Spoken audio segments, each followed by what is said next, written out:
Hello everyone, welcome to Tactica Imperialis and to today's video. Today is what you might consider the bonus episode for an Aelfen adventure, Age of Sigmar hobby project. I know that bonus episodes usually come at the end, but I wanted to do the whole army together in the showcase, and the reason that this episode is done and the final episode isn't done is because I got distracted by what I've decided to title this episode, a nice deep sea distraction.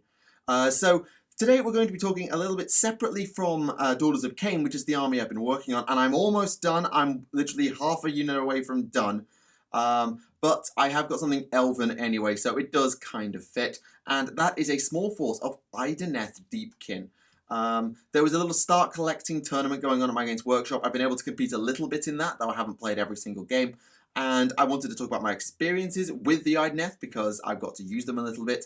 Nothing to do with their battle tome rules, so special relics or abilities or traits or whatever else. Just what's on the wall scrolls because they're going to be allies for the Daughters of Khaine. So they're not going to be able to get those abilities because it's not an Idoneth army. Keywords, that's the way it works. So we've got 3 units to cover since it's a start collecting, which means that it's going to be a nice long episode to sort of apologise for this series being as dead as it has been because I've been so flipping busy. But it's going to be an interesting one. We'll start with the infantry, and once we've done that, we'll get on to the more elite stuff and the hero. Start collectings are fun, are they not? We've got a brand new paint scheme, of course, because it's a brand new army, and we'll also have a few gameplay things to discuss as well. So a nice mix of things for everyone, I hope. So without further ado, let's get started. The next episode for this series, by the way, will be the finale. We've got the final unit that we will be putting in, and then a full showcase of the final force, which will be a little under 2,500 points, including the allies that you'll see today. So let's get started with the infantry. This is the bonus episode for an Aelfen adventure known as a deep sea distraction. Let's go. Okay, so unit the first for today in this bumper episode is 10 Morathi Thralls. As I say, I got a start collecting for the Idoneth Deepkin, so you can already guess what I'm going to be having in this box. But let's start off with the infantry. These are Morathi Thralls. They are the core infantry of the Idoneth. They are your basic battle line troops. In fact, they're not even battle line if Idoneth. They're just basic battle line, meaning that any order army can use them, which is actually pretty useful. In terms of the paint scheme, you'll notice some immediate similarities and obviously some immediate differences when it comes to the Idoneth versus the Daughters of Khaine. The flesh, though normally done a lot paler and greyer for the Idoneth, is done in the same way as for the Daughters of Khaine. So white as an undercoat, then pallid witch flesh, Reichland flesh shade, pallid witch flesh for the highlight. Nothing too complicated there. The weapons are done with the same silver. The gold is done the same as the Daughters and the Stormcast Eternals. The red is done the same way with Corn Red, Wash, and then Mephiston Red highlight. And basically all the basic stuff is the same. It's mainly in the armor where you'll see the changes. So let's pull one of the more armored models. Actually, bring one more cloth-based models to the front. Let's go with you. Pick you up here. So as you can see, it's a lot darker compared to some of my other elves. I'll just move the lighting if that helps. Actually, let's bring the lighting a little bit lower. You work for me? Yep, that'll do. So I've gone with the paint scheme of using the Morfan Enclave. And the Morfan are from Shyish, and they wear dark blue armor with a sort of greeny cloth. So for the cloth, I did, actually let's turn this around to get a better view. For the cloth, I did a Stegodon Scale Green base coat, which was then basically just washed with Nuln Oil and pretty much left at that. I think I did some Stegodon Scale Green highlights, just sort of overbrush it and get it back up to a reasonable colour. But that was used for the robes and for the trousers, and in this case, particularly for the shirts as well. The edging on the cloth was done in a pale grey. So that's done the same way as was for the abdomens on my Melisai. That being the Fang with a Bada Black wash, Nuln Oil. Bada Black hasn't been around for about 5 years. And then Rust Grey for the highlight. Creates this nice sort of pale greyish blue which again is part of the standard Morphan colour scheme, though I did sort of change the colours ever so slightly. I believe there's an Ulthuan grey that goes into the edgings, and I'm sure there's more that goes into the cloth that I just wasn't doing because I wanted these guys done pretty quickly. The armour, some of you might recognise this style of armour because it's the same style of armour I did when I painted my Tau all those years ago. So it's a Cantor Blue base coat with a Null Oil wash, and then 2 sets of edge highlights. First in Macragge Blue, which is sort of a quite rough edge highlight, and then a more precise edge highlight in Lothern Blue, which gives this nice bright edging. So that's what I went with for that, and it just picks out the edge details, which is something I've always liked with like sort of spiky armoured models, is to pick out the edges. And I think if I get a one with a less closed pose, you can see that it comes across into the front stomach armor, onto these little side platings, and onto the leg pauldrons? Greaves? No. The shin guards. I'm going to go with shin guards. I know it's not their official name in armor terms. Someone who knows armor can probably tell me. And that's basically it. Apart from the cloth and the armor, everything is as you'd expect for the elves. Not much more to report, but I'm really glad that the sort of light-dark contrast came together really nicely, because I was worried it was going to be too stark to have this really pale flesh against this really deep blue, but I think it works really well, and I'm really glad that I did it that way. So, yeah, I'm going to be honest, these guys were probably my favourite unit to paint. I had a lot of fun painting the Namarti, even compared to some of the more elite and exaggerated and exuberant models of the Elven range. These are some of my favourites, and whilst I didn't think I was going to enjoy them, if I ever expand this army, well, I've gone with more fan anyway, which helps, but I think I'll probably go down a Namarti route, because I want to try the Namarti Reavers, because they've got their bows, and a big block of these guys, compared to most battle line units, well, they're pretty solid.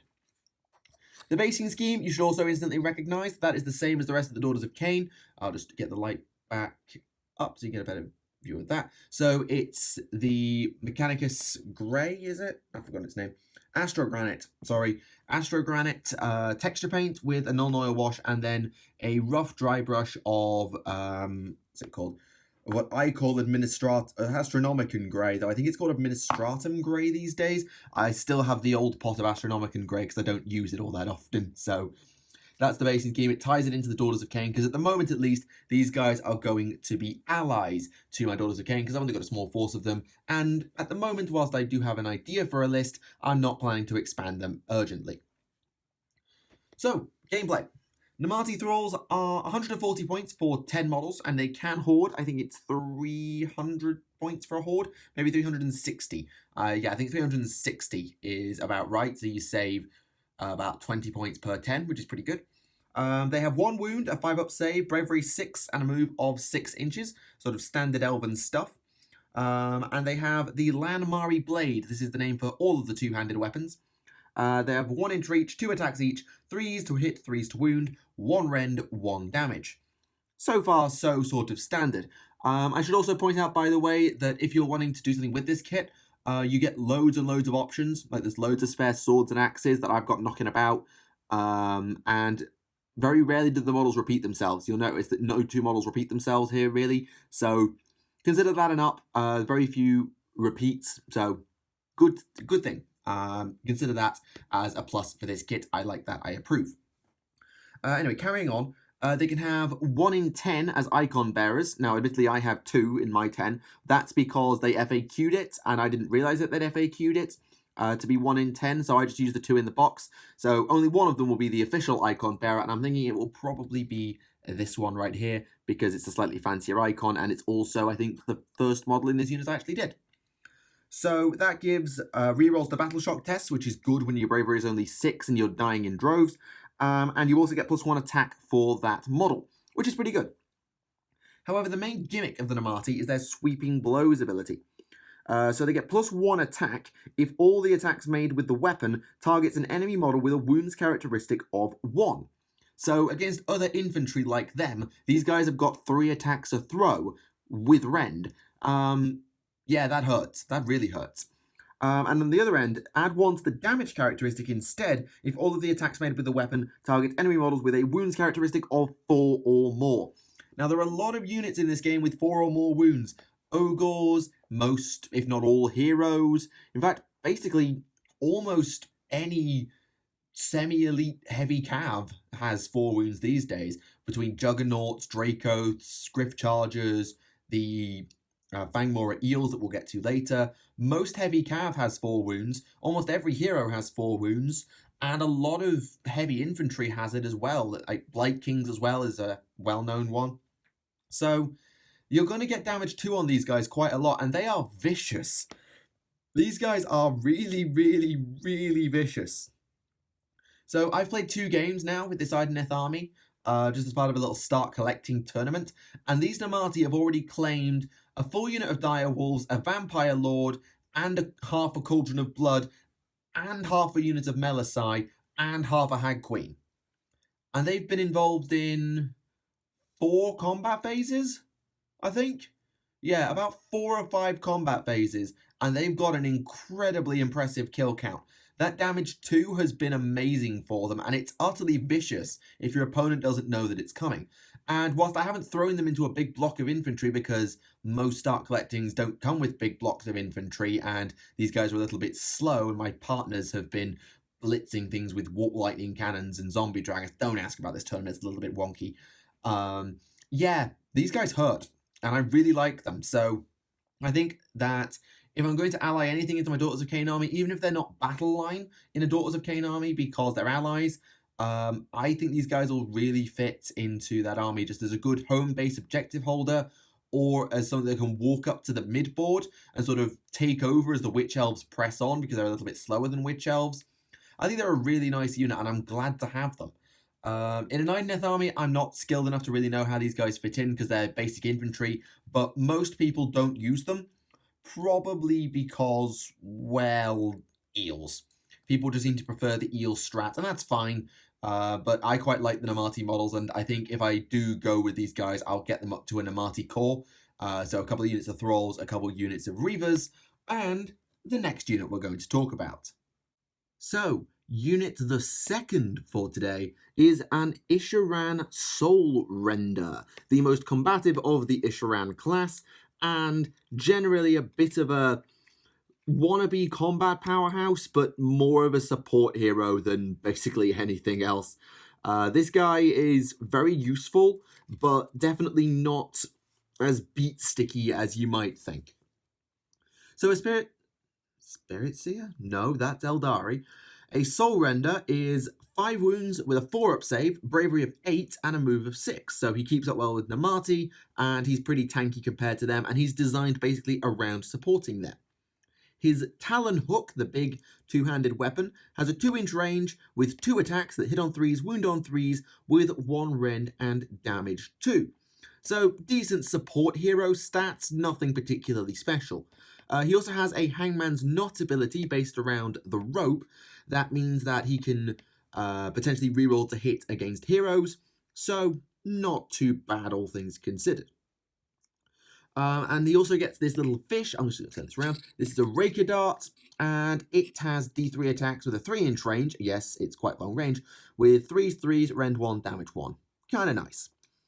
And I'll get on to the final rule with this guy in a minute, but I actually forgot to talk about the paint scheme, so let's do that. Everything you see here is exactly what you'd expect, because, well, I just talked about the scheme with the Namarti. I did this guy about halfway through the Namarti, I think, and it really shows off like how the colour scheme can fit together even without the pale colour contrasts. So you've got a lot of the dark blue armour with the sharp edge highlights. The gemstones are done like the top knots and stuff in red as sort of a spot colour. You can really see the bright grey sort of robe trim, and that sort of runs underneath the model as well. And on the back, again, more of the same. You don't see a lot of flesh on this model. It's just the hands and the face behind the mask, the helm or whatever you want to call it. But they're nice little bright spots as well. And the final main detail on the model is the lure light, which I've done in a sort of sickly, souly green, because this is the thing that draws the souls of the enemies into it in order to provide the main gimmick of the soul render. So I did that with sort of a greenish color, sort of like a Nighthaunt, dark green, sort of thing, and that's the idea. The massive overly sized fin, I decided I wasn't going to make it too natural, so I did it with like silvers and golds, and then purple again. Sort of, it's become a bit of a fishy color in the army. You can see the Raker Dart down there is purple flesh with red fins, and then a sort of bony cover, because, well, that's just sort of what it is. At least I think that's what I think it is. And so purple is sort of the color associated with the fish. And it's also a color used in my Daughters of Khaine from time to time. A lot of the robes and stuff like that are done in that color. So again, it ties the army a little bit to the Daughters of Khaine, using the same flesh, the red spot color, the purples. It just ties things together a little bit more. Honestly, it's a really nice one. It's a bit of a faff to get the Talon hook correct, because it just took a little bit of lining up, and I'm not even sure I got it 100% perfectly lined up. You can sort of see, oh no, you can't. You can just slightly maybe see there's a little bit of a loose joint on that left arm. It's a bit of a faff to get right, and if I get a second Stark Collector guy and I thought just get another Soul Render at any point, I'm thinking I might try and do a conversion of some sort. So because he stood up on this rock and sort of leaned back a bit, I had this idea of having a shorter Talon hook, so still taking this sort of top end of the Talon hook, and putting it on like a spear, maybe like the spears on the Melisai Blood Sisters, and having them hold it in that hand, and then in the left hand having something sort of held out, almost like he's got the lure light in their hand. Maybe change the helmet as well, so the lure light's in the hand as opposed to over the helmet. It was just a cool idea for a conversion I had. I don't know if I'll ever do it, because I'm probably not that good at converting, but I just had that as a thought. So let's get back to the rules, because I realise that there isn't that much to say about the paint scheme, because I just discussed it. And let's talk about that lure light, shall we? So at the end of the Battle Shock phase, your Battle Shock phase I should say, you pick a friendly Morathi unit wholly within 12 inches of the Soul Render and roll a d3. Morathi being a keyword, so you can use it on Reavers and Thralls. You return a number of slain models to the unit that you picked up to the value of that roll. So you res d3 models every friendly Battle Shock phase. You add 1 to that roll for each enemy model that was slain by the Talon hook in the combat phase of that turn. So if this guy does his 2 damage per attack, kills 4 guys, you get back d3 plus 4 Morathi. Or if you just chop through 1 Chaos Warrior, you get back d3 plus 1. If you're playing more Fan, by the way, you get an extra 3 back by default, which I am doing. And if you build the Morathi Core Battalion, then you get to re-roll. No, the d3 is automatically 3. Sorry, there's a little battalion in here, which is re-roll the d3. The Morathi Core itself is you actually just get 3. So more Fan Morathi Cores can res 6 at a time.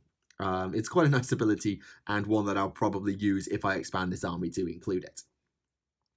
So I haven't actually got much use out of the Soul Render yet in the games that I've played.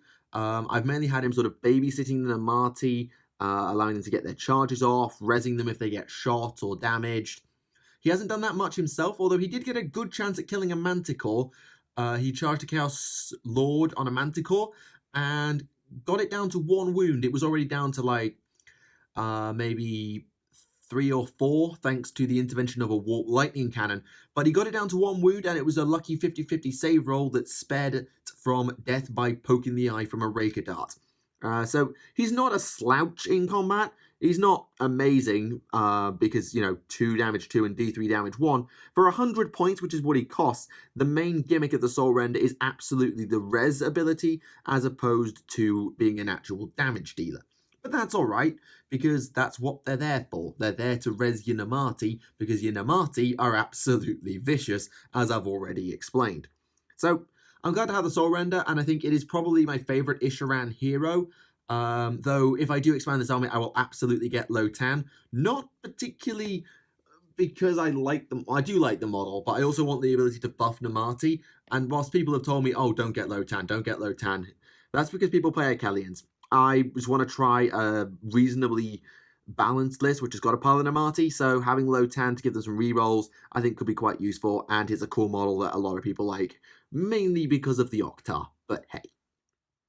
So that is the Soul Render, that is unit number 2. Now, I'm afraid I can't really do a video, well, I can do a sort of video segment, but you're not going to get to see the models on their bases in the next segment, mainly for reasons that we'll get to right about now.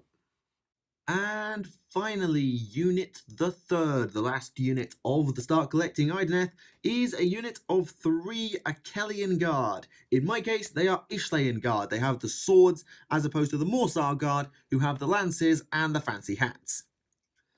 So, let's start off, why did I go Ishlayan? 1, I prefer the hats, and 2, I took some advice that Ishlayan are better in small units versus Morsar, so I went with that. So, first thing you might be wondering after you decided which unit I was picking is, where are the bases? Well, the bases are right here. Here's one. It's basically the same, there's nothing special on it. I haven't put any of the sea creatures and stuff on just because I wanted these models done. I can stick some stuff over the top, and maybe when we get to see the Olgu Realm of Battle article in White Dwarf next month, I might do something with that, but I don't know. So, why are they not on their bases? Well, this little thing right here is why. So, here's my Lokian Prince, he's the champion. Look underneath the eel, if you would. You can see I've had a real flipping go at getting this to stick on a base. There's bits of blue tack and glue and all sorts of stuff in there. Actually, I'll get a cleaner one. Let's get the standard bearer. So there you go. That is under the base of every Achelian Guard. And the idea is that you just place the Achelian Guard, hang on, I just eyeball it into the, I need 2 hands to do this, hang on. Is that you place the Achelian Guard onto the base, kind of like so. Sort of like that. Now you might be thinking that's not going to stick, and you're right, it doesn't. They don't stick. I have tried everything in my arsenal, with the exception of super glue, because I don't have any super glue on me, and I cannot get them to stick to the base. They don't hold by simple balance, and they don't stick. So I don't put them on their bases, because they just don't stick. Now, I'm going to have to do something with the bases. I'm probably thinking just getting a bit of scenery, and maybe mounting them on that. That's what a lot of people seem to do. Because otherwise, well, I can't base them, and that's kind of bad. But generally, I just, why did they get rid of just a little rod or a ball joint? A ball joint would have been fine, but no, we got this dumb little thing. Anyway, rant over. So, let's talk about paint scheme. You might notice immediately some familiarity with the Raker dart that we just did, and you should. The Fangmore, or Fangmora, I suppose, are base coated and painted exactly the same way. So, you've got the main flesh being done in purple with Naggaroth Knight base coat. And then you've got red for the fins and tails and all those extremities done with the same red as the rest of the army. Now, the eels also come with a little underbelly, and I did those in the same way as I did the flesh of some of my Griff chargers back in the Stormcast Eternals days. So, Stegodon Scale Green base coat, a dry brush of Hellion Green, and a wash of Coelia Green shade. With an exception of the base colour, it's exactly the same as the scales on my Melisai, actually, for the Daughters of Khaine, so you should have some familiarity with that if you've been following my various hobby projects. The armour is done exactly the same way. Admittedly, I had a bit more trouble with the Lothern Blue, so it's not as neat on all these models. I think the Lokian Prince I got best, I think. But you can't really see it because it's all blooming hidden away. But generally, I think it's not my neatest highlighting work, I'll give you that. But it works quite well, and you can see these guys have got reasonable amounts of armor. We'll get to their stats in a minute. And the eels come with, well, you can see they're blind. That's a lore thing. It's because they won't be controlled otherwise. It's the magic of the Idoneth. I built these guys with a full command group, so I've got a shell called Conch Shell Musician. I did the shell in red. I wasn't really sure what color I wanted to do it. I didn't want to try sort of fancy pinkish, brownish, white blending into different things.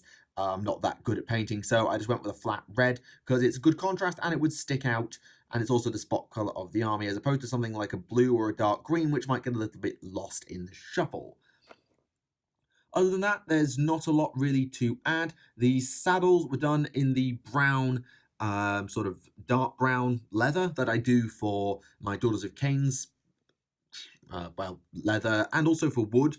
But the icon itself, I decided to do the icon poles, same for the ones on the Morathi, in silver as opposed to brown, because I thought they'd be metallic, because, well, they're going to be going up through a lot more torque, and the Ether Sea is obviously constantly buffering at them, so I get the feeling they probably make them out of metal instead of wood, because that would be easier. Also, wood gets wet, and I don't think wood always likes getting wet.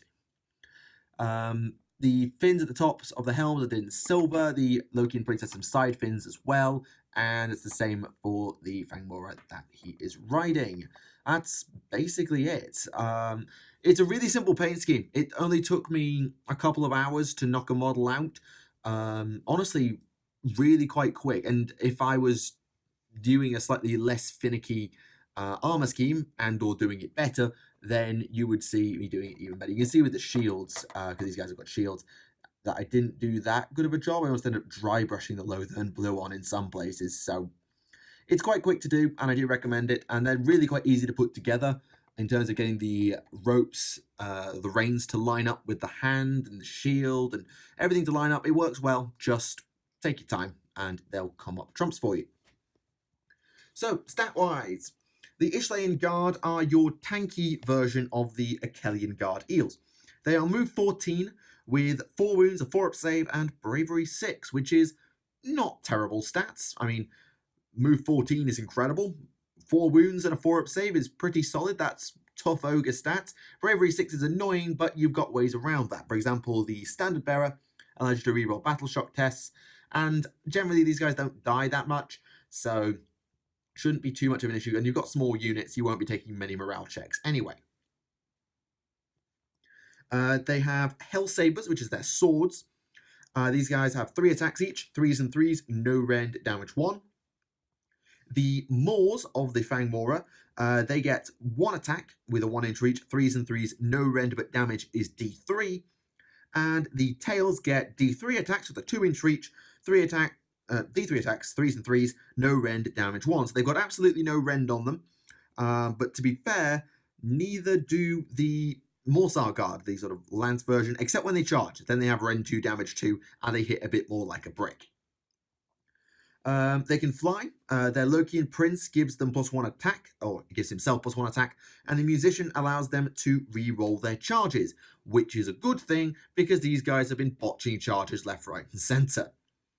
Their main trick, though, is the biovoltaic barrier. As some of you may know if you know the lore, Idoneth's eels, the Fangmora, generate a sort of bioelectricity like many natural eels do, and this is stored in the shields, in particular of the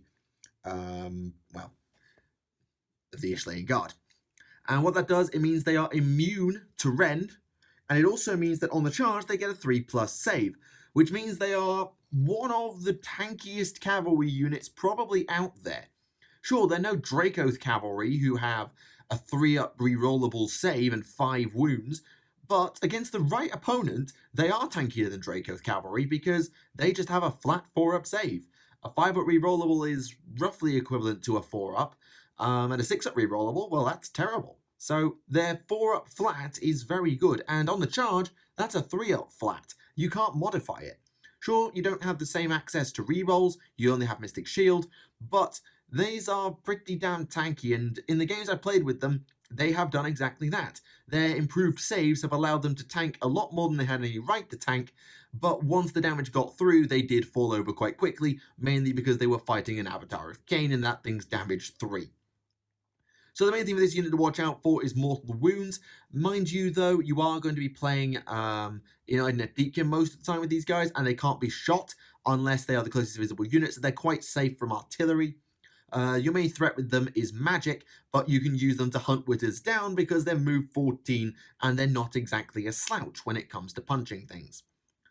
Other than that, there's not a lot to say. The Morsar Guard, if you want to know, they trade the Hell Saber for a Volt Spear, which is 2 attacks instead of 3, but on the charge, they've got rend 2, damage 2, and instead of the Ignore Rend ability, they have an ability to do a small amount of mortal wounds to units in melee with them. It's pretty good, and in large units, I'm told they're absolutely vicious, but the Ishlayan are probably more to my needs because I need some defensive cav to support my daughters. And if I don't want Doomfire Warlocks to be fast cav because I don't either want the magic or I just want some better defense, these guys will fill in beautifully and are actually 20 points cheaper at 140 points for 3 in both configurations. They're also battle line if you have an Akellian King as your general. I don't, because I don't have an Akellian King, so they're just another unit for me. And that is it. That is the deep sea distraction that has stopped me from finishing an Elfen adventure. And I do hope you've enjoyed looking at these new models and sort of seeing another army that I could work on. If you want me to continue the Idoneth army, I have a rough idea of doing like an Amati core and an Akellian core because, well, I needed a Doom Turtle. And then probably like Lotan and an Akellian King to finish it off. And that's about 2k points dead before any balance patches that come in the next General's Handbook. So I might expand this army someday, I don't know. Let me know what you think of the colour scheme and things I can do with the army in the comments below. And if you have any ideas for supporting the Daughters of Khaine with Idoneth, then again, always interested. Next time will be the final part of an Elfen adventure. I've got the last unit finished between me recording the intro and me recording this segment, so look forward to that very, very soon, and we'll do the full army showcase, including the Idoneth, because, well, they're part of it now. So, thank you very much for watching Tactica Imperialis. This has been the bonus episode for an Elfen adventure, my Warhammer Age of Sigmar hobby project. Thank you very much for watching, and I'll see you all again. Bye for now.